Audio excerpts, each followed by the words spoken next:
Hey, friends, don't let meaningless details get your message off track. That's going to be our encouragement and our devotional thought for the morning. Maybe a little bit of a rant. We'll see. But we've been in a story in John chapter 4. We're going to read verses 19 to 21 here in just a second. But that's what we need to focus on this morning. Don't let meaningless details get you off track. Look at how this is how Jesus treats this lady. Sir, the woman said, I can see that you are a prophet.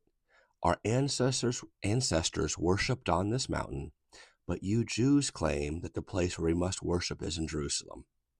Woman, Jesus replied, believe me, a time is coming when you will worship the Father neither on this mountain nor in Jerusalem.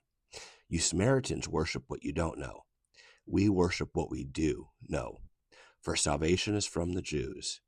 Yet a time is coming, and has now come, when the true worshipers will worship the Father in spirit and in truth.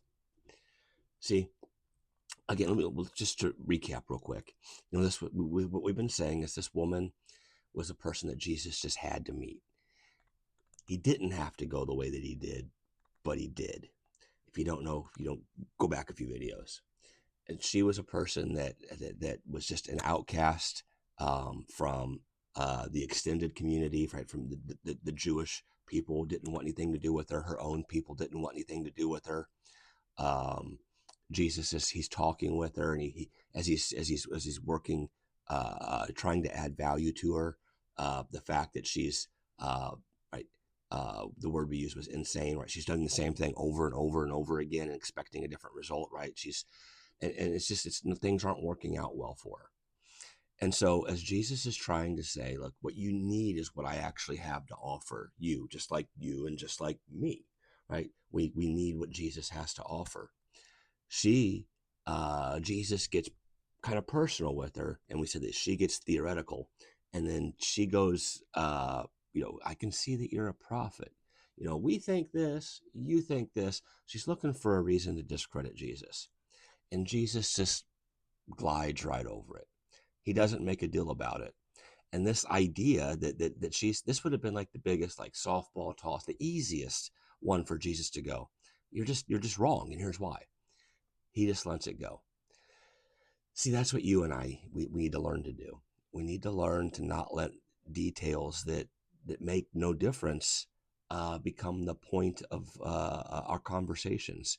You probably know somebody that's like, um, yeah, this happened like last Thursday. And then someone goes, no, it wasn't last Thursday. It was last Tuesday.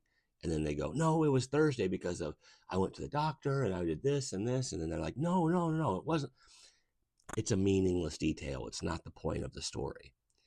And this is what Jesus is modeling for us here, that we're not supposed to, the point of the story needs to stay the point of the story. Does that make sense?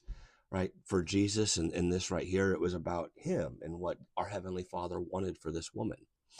And so when she was in error by something that didn't really matter, Jesus just, okay. And he went on and he explained to her what was important. Be someone like Jesus that doesn't get sidetracked by things that don't really matter, because ultimately they don't really matter. It's about Jesus and the difference that he wants to make in your heart and the difference he wants to make in their heart. Have a beautiful day. Bye-bye.